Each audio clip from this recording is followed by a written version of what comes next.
Today I talked to my friend Billie Leuschen Cardenas, and it was a nice conversation and learned a lot about her and what she's done since high school.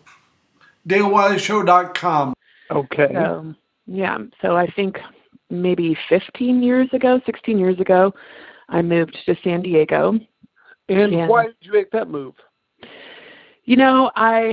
At the time I worked for Bank of America. I was a branch manager, and so oddly enough, I was actually intending to go to New York City. Bank of America had bought out Fleet. You went the wrong direction. I did. Bank of America had bought out Fleet, and I had told my friends, I'm moving to New York. I'm going. I had visited New York City right out of college. My oldest brother, lived there for a while, and I loved New York City. I would visit a lot. That Don? Yeah, okay. that was Don. Mm-hmm. And he, but the merger was taking a lot longer. I had never been a part of a merger. I didn't know how long it took. So as a backup, I applied for a position in New York City, but as a backup, there was also a position in La Jolla, California, which is kind of the wealthiest area in California, in San Diego. Definitely. And so I actually went to interview on the same week. I flew up to New York City, interviewed there, spent all day in different interviews, and then 2 days later flew down to San Diego, did a bunch of interviews, stayed the night, and came back. And I got the exact same offer from both places, really? And had to make a decision about which place I was going to move. And San Diego just won out by a bit because the experience of the people who met me in San Diego and took me around and introduced me to people, it was just much more of an inviting experience. And I just felt like after some research about how hard it is to rent apartments in New York City and moving vans and all that, I thought San Diego is where I'm going to live, and I'm just going to visit New York every year. So, so I moved out to San Diego. I didn't know anyone when I moved out here. I'd just been to visit once upon a time. So that was also a very daunting experience to come to a new city without knowing anyone. Yeah. And so how has it been since you've been there? Great. I will tell you the first year or two it was hard because I had a lot of friends and in different circles in St. Louis, and it's much harder to meet people in San Diego and in California in general, I think. And I think around that time I was probably 32.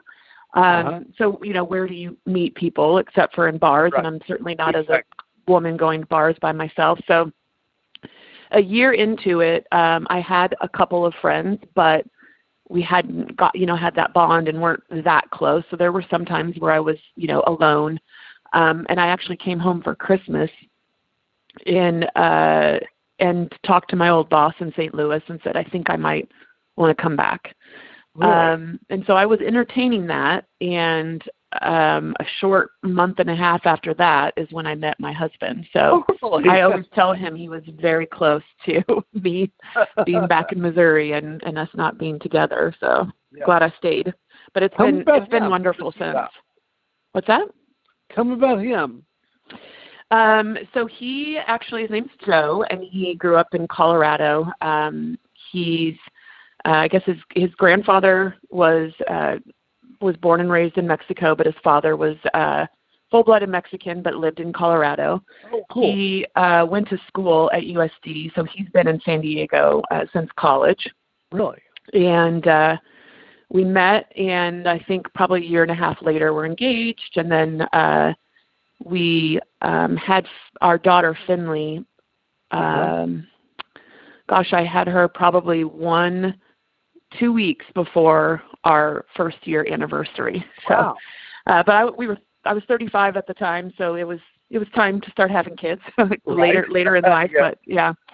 So he works for Petco. I think there's Petcos in Missouri, but I can't remember. So yeah, he works at the corporate offices here, actually not even a mile from our home.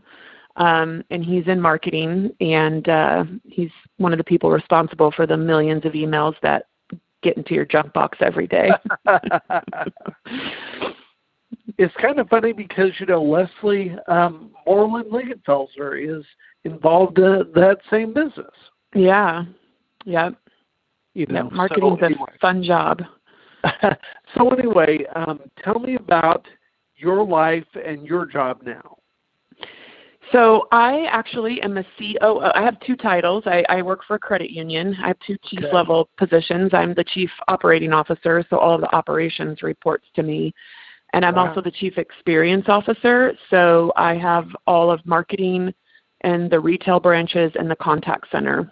So in most credit unions, those are typically two different people, but the chain reports up through me, so I actually have both of those titles.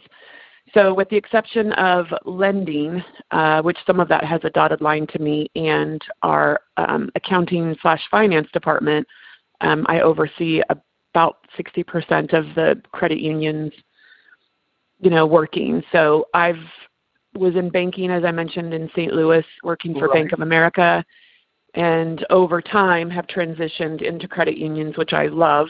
And so that's where I'm at now. Managing a credit union that has about 10 branches.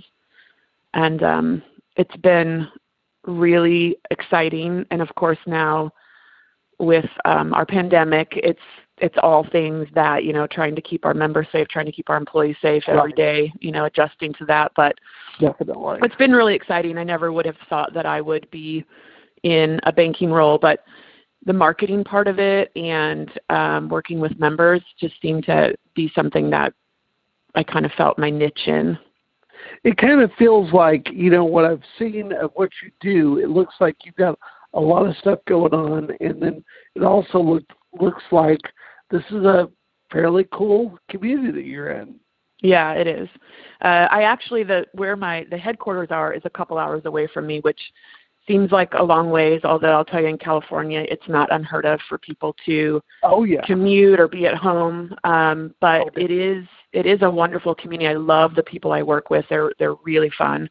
And that's why I am away from my family. I actually have an apartment. Really? And so my family, I have an apartment in where my headquarters are. So I'm here in San Diego most of the time, but then 2 nights a week I stay the night in the apartment away from my family. But they're very supportive. Where is that exactly? Yeah, where is it? At El Centro. Okay, so it's actually as you would be heading towards Arizona. Oh wow! Yeah, that's not the way I would have thought. So in other words, so where does that cover? With the whole. Yeah, so it's so most of it's Imperial Valley, and then I actually have branches that are in Coachella Valley, which is Palm Springs, Palm Desert, which I love it there. I mean, we spend a lot of our free time there anyway, so that's kind of exciting to be there. Cool, that's awesome. Yeah. So that's my full-time job. Go ahead. So tell me also about your family. Who is still around, and where is Dale, and everything else? Yeah, so I, as you know, I have a pretty big family. I was one of 7, and most of them, all of them are still in Missouri. So my sister Carrie passed away a few years ago, and my brother that was a year older than her, Don, he lives in Kansas City, doing well. He works on the KU campus, but he on the side writes novels. Really? So he's an author, and very talented guy. He was talented in high school and drawing and writing and singing, and he's still extremely talented. But he's been living in Kansas City for quite some time now. And then Dale actually lives in Crane still, and he's married to his kind of high school sweetheart, so to speak, and they have 3 kids. He lives out kind of towards Galena, and he actually has a grandchild now. She's about 6 months old. And he works out on a farm. He's had a few different jobs, and he has a big chicken factory that I think now someone runs it for him. Really? So he's living the simple life and loving it. I don't actually talk to him as much. Dawn as well. They're both a little bit more quiet and reserved, and I think sometimes being around the Loud family, they can only handle so much of that. And then Cassie, Jesse, and Dennis, who are my 3 younger siblings, are all in Springfield. Cool. And all have children. So my mom gets to spend a lot of time with her grandkids. Well, that's cool. And she's still in Springfield, kind of out in the country, but she's still in Springfield. Yeah, so when I go home for the holidays every other year, we go home, and I usually rent a pretty big house that everyone can be in together for 4 or 5 days, and it's really fun, but also very crazy. Yeah. So anyway, that is great to get to catch up with you, and I'm so glad that you thought to reach out to me. So I'm glad to get to spend some time with you. Yeah. It was interesting. I was listening to, I don't remember her first name because I think she was quite older than me, but Tim Stowe's older sister. Oh, yeah, sister. Yeah. It kind of reminded me of a very sad story that when I was in high school, I actually had a very big crush on him. And yes, I don't know if you remember this, but for a short period of time, his parents rented out a small building right off of Main Street, and it was kind of a Christian after-school hangout place. It was just for a short period of time, and so I got to know his family a little bit. I don't think he ever knew that I had a crush on him, but my friends used to leave me notes from him, pretending that they were him, in my locker.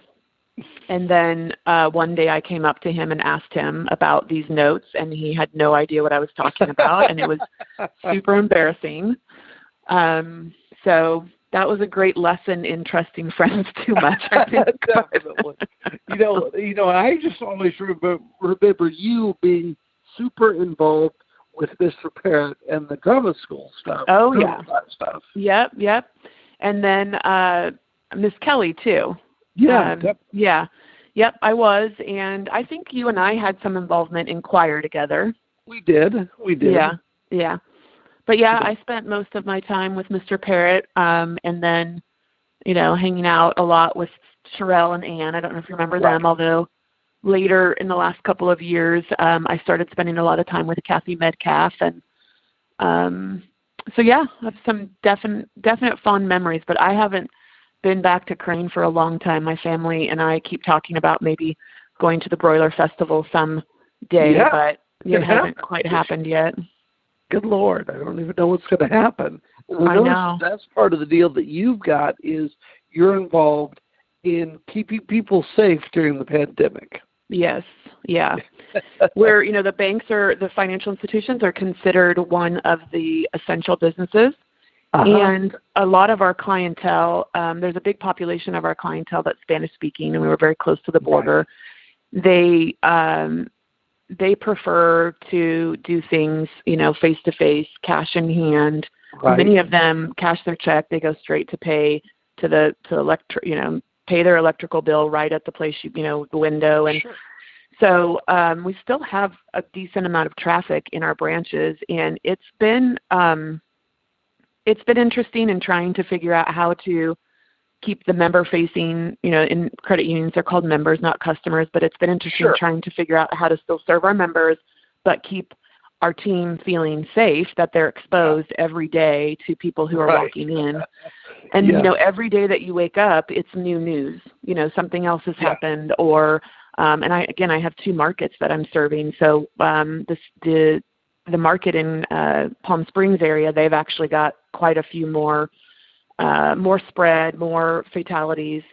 So it's just a juggling act of trying to, coming up with gloves and hand sanitizer and running out of that. And we're all over the place trying to find it. And then, weighing out whether we should keep some branches open and some closed, and trying to migrate our members and keep them social distancing inside the branches. So there's a lot to figure out. And I think for 5 weeks we've done nothing but, somebody talks to me about something that has to do with regular business. It's just odd to even think about it.